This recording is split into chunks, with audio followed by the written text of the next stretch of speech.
ज्यों ही मछुआरे ने गागर का ढक्कन खोला, दैत्य बाहर निकल आया और उसने ठोकर मारकर गागर को नदी में डुबो दिया। मछुआरा यह देखकर घबरा गया और बोला, हे दैत्य, क्या तुम अपने वचन पर स्थिर नहीं रहना चाहते? मछुआरे के भयभीत होने पर दैत्य हंसकर बोला, तू डर मत, मैं अपने वचन पर दृढ़ हूँ। अब तू अपना जाल उठा और मेरे पीछे पीछे चला। वे दोनों चलते चलते एक नगर के अंदर से निकलकर एक पहाड़ की चोटी पर चढ़ गए। फिर वहां से उतरकर एक गुप्त महल में गए। उस महल में एक तालाब दिखाई दिया जिसके चारों ओर 4 टीले थे। तालाब के पास पहुंचकर मछुआरे से दैत्य ने कहा, तू इस तालाब में जाल डाल और मछलियां पकड़। मछुआरा खुश हो गया क्योंकि तालाब में बहुत सारी मछलियां थीं। उसने तालाब में जाल डालकर खींचा तो उसमें 4 मछलियां आई जो 4 रंग की थीं, सफेद, लाल, पीली और काली। दैत्य ने कहा, तुम इन मछलियों को लेकर यहाँ के राजा के पास जाओ, वह तुझे इतना धन देगा जो तूने देखा भी ना होगा। किंतु एक बात का ध्यान रखना, तालाब में एक दिन में एक ही बार जाल डालना। यह कहकर दैत्य ने जमीन में जोर से ठोकर मारी। जमीन फट गई और दैत्य उसमें समा गया। मछुआरा उन 4 मछलियों को बादशाह के महल में ले गया। बादशाह उन मछलियों को देखकर अत्यंत प्रसन्न हुआ। उसने अपने मंत्री से कहा कि ये मछलियां बावर्चिन के पास ले जाओ। मंत्री मछलियां बावर्चिन के पास ले गया। बादशाह ने मछुआरे को 400 मोहर इनाम में दे डाली। बावर्चिन ने मछलियों के टुकड़े करके तेल में भुनने के लिए डाला। तभी उसने जो कुछ देखा उससे उसकी आंखें फटी की फटी रह गई। उसने देखा कि रसोई घर की दीवार फट गई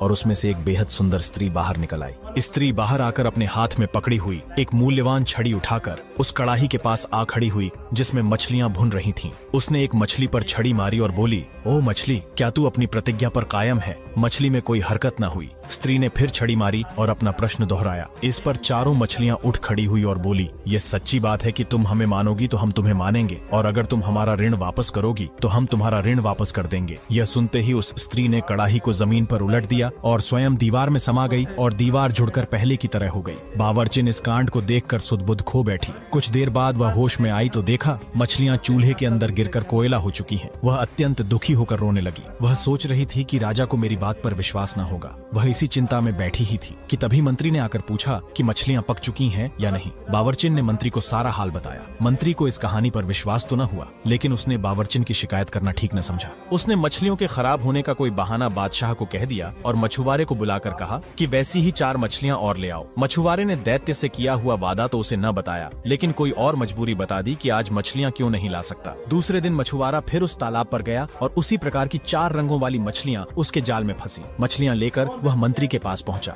मंत्री ने उसे कुछ इनाम दिया और बावर्चिन के पास मछलियां लाकर कहा कि इन्हें मेरे सामने पकाओ। बावर्चिन ने पहले दिन की तरह मछलियां काटकर तेल में डाली और जब उसने उन्हें कड़ाही में डाला तो दीवार फट गई और वही स्त्री हाथ में छड़ी लेकर दीवार के अंदर से निकली और छड़ी से एक मछली को छूकर पहले दिन वाली बात पूछी। उन 4 मछलियों ने जुड़कर सिर उठाकर वहीं उत्तर दिया। स्त्री ने फिर कड़ाही उलट दी और स्वयं दीवार में समा गई और दीवार फिर जुड़कर पहले जैसी हो गई। मंत्री यह सब देखकर स्तब्ध रह गया। अब उसने यह बात राजा को बता देना ही ठीक समझा। जब उसने राजा को यह कांड बताया तो उसे भी घोर आश्चर्य हुआ। उसने कहा कि मैं स्वयं अपनी आंखों से यह सब देखना चाहता हूँ। उसने फिर मछुआरे से कहा कि ऐसी ही 4 मछलियां और ले आओ। मछुआरा बोला, अब मैं 3 दिन से पहले मछलियां लाने में असमर्थ हूँ। चूंकि सारी घटना अद्भुत थी इसलिए राजा ने मछुआरे पर कुछ जोर नहीं डाला। 3 दिन बाद उसने फिर वैसी ही 4 मछलियां लाकर राजा को दी। राजा ने खुश होकर उसे 400 अशर्फियां और दी। अब बादशाह ने मंत्री से कहा कि बावर्चिन को हटा दो और तुम खुद मेरे सामने इन मछलियों को पकाओ। मंत्री ने मछलियां पकाना शुरू किया। जब एक और लाल होने पर मछलियों को पलटा गया तो एक बार फिर दीवार फट गई, किंतु इस बार उसमें से सुंदरी नहीं निकली बल्कि गुलामों जैसा कपड़ा पहने हाथ में एक हरी भरी छड़ी लिए एक रहस्यमयी आदमी निकला। रहस्यमयी आदमी ने बड़े कठोर और भयावह स्वर में पूछा,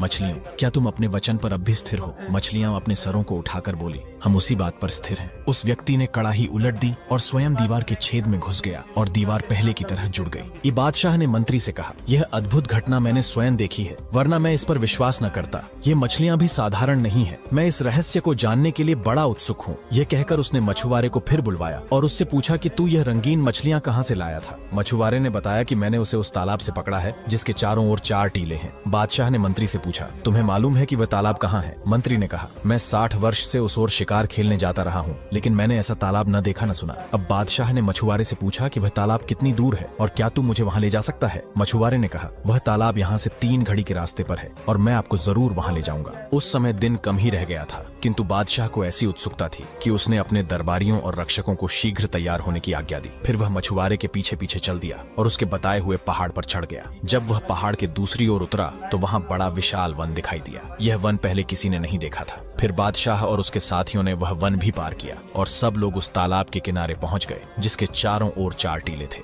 उस तालाब का पानी अत्यंत निर्मल था और जिन 4 रंगों की मछलियां उसे मछुआरे से मिलती थीं, वैसी अनगिनत मछलियां उस तालाब में तैर रही थीं। बादशाह का आश्चर्य और बढ़ा। उसने अपने दरबारियों और सरदारों से पूछा कि तुम लोगों ने पहले भी इस तालाब को देखा है या नहीं। उन सब ने कहा कि हम लोगों ने इस तालाब को देखना तो दूर, इसके बारे में सुना भी नहीं। बादशाह ने कहा कि जब तक मैं इस तालाब और इसकी रंगीन मछलियों का रहस्य अच्छी तरह समझ नहीं लूंगा, यहाँ से नहीं जाऊंगा। तुम सब लोग भी यहाँ डेरा डालो। उसकी आज्ञानुसार दरबारियों और रक्षकों के डेरे तालाब के चारों ओर पड़ गए। रात होने पर उसने मंत्री को अपने डेरे में बुलाया और कहा, मैं इस भेद को जानने के लिए अति उत्सुक हूँ कि उस बावर्ची खाने में रहस्यमयी गुलाम कैसे आया और उसने मछलियों से कैसे बात की, और यह भी जानना चाहता हूँ कि यह तालाब जिसे किसी ने नहीं देखा था अचानक कहाँ से आ गया। मैं अपने कौतूहल को दबा नहीं पा रहा हूँ, इसलिए मैंने सोचा कि मैं अकेले ही इस रहस्य का पता लगाने जा रहा हूँ। तुम यहीं रहो। प्रातःकाल जब दरबारी यहाँ पर दरबार के लिए आए तो उनसे कह देना कि बादशाह बीमार हो गए हैं और कुछ दिन यहीं पर शांतिपूर्वक रहना चाहते हैं। यह कहकर सारे दरबारियों और रक्षकों को राजधानी वापस भेज देना और तुम इस डेरे में अकेले ही उस समय तक प्रतीक्षा करना जब तक मैं लौट न आऊं। मंत्री ने बादशाह को बहुत समझाया, महाराज आप यह न करें, इस काम में बड़ा खतरा है। यह भी संभव है कि इतना सब करने के बाद भी आपको कोई रहस्य ज्ञान न हो पाए। फिर बेकार में क्यों इतना कष्ट उठा रहे हैं और इतना खतरा मोल ले रहे हैं। बादशाह पर उसके समझाने बुझाने का कोई असर नहीं हुआ। उसने बादशाही पोशाक उतारी और एक साधारण सैनिक के वस्त्र पहन लिए। जब सब लोग गहरी नींद में सोए हुए थे तब वह तलवार लेकर अपने खेमे से निकला और एक ओर चलता हुआ एक पहाड़ पर चढ़ गया और दूसरी तरफ उतर गया। उसे एक गहरा जंगल दिखाई दिया। कुछ दूर जाने पर पूरा सवेरा हो गया और उसे एक सुंदर भवन दिखाई दिया। वह भवन देखकर बड़ा प्रसन्न हुआ और उसे आशा बंधी कि उसे इस जगह तालाब के रहस्य का पता चलेगा। भवन के निकट पहुंचकर उसने देखा कि वह बड़ा विशाल है और काले पत्थरों का बना है। बादशाह को विश्वास हो गया कि यहाँ उसे मनोवांछित सूचना मिलेगी। वह बहुत देर तक खड़ा हुआ भवन की शोभा निहारता रहा और फिर उसके पास चला गया। वह देख रहा था कि भवन का द्वार खुला है, फिर भी शिष्टता के नाते उसने ताली बजाई कि उसकी आवाज सुनकर कोई अंदर से आ जाए। जब कोई न आया तो उसने सांकल को खड़खड़ाया, यह सोचकर कि शायद उसकी ताली की आवाज अंदर तक नहीं पहुंची होगी। सांकल खड़खड़ाने पर भी जब कोई नहीं निकला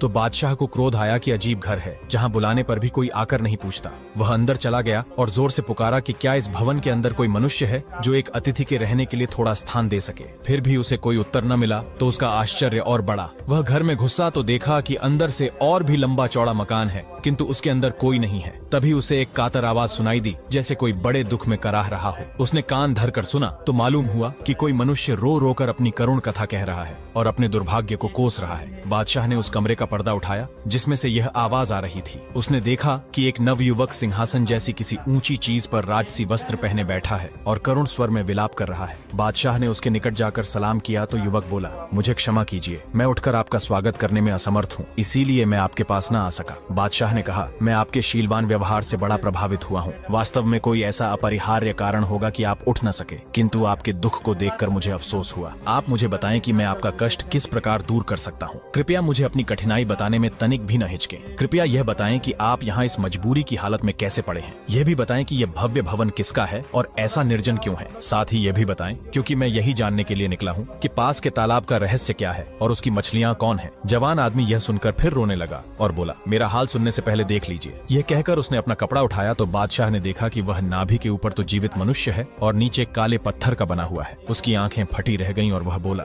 मुझे तो वैसे यहाँ की प्रत्येक वस्तु देखकर आश्चर्य हो रहा था, किंतु आपका यह हाल देखकर मेरा आश्चर्य और उत्सुकता बहुत बढ़ गई है। भगवान के लिए अपना हाल कहिए। मुझे विश्वास हो रहा है कि तालाब की रंग बिरंगी मछलियों के रहस्य का भी आपसे संबंध है। आप मुझे अपनी व्यथा शीघ्र कहिए, क्योंकि दूसरे को सुनाने से आदमी का कुछ दुख तो दूर होता ही है। जवान आदमी ने कहा कि मुझे अपनी दशा के वर्णन से भी कष्ट होता है, किंतु आपका आदेश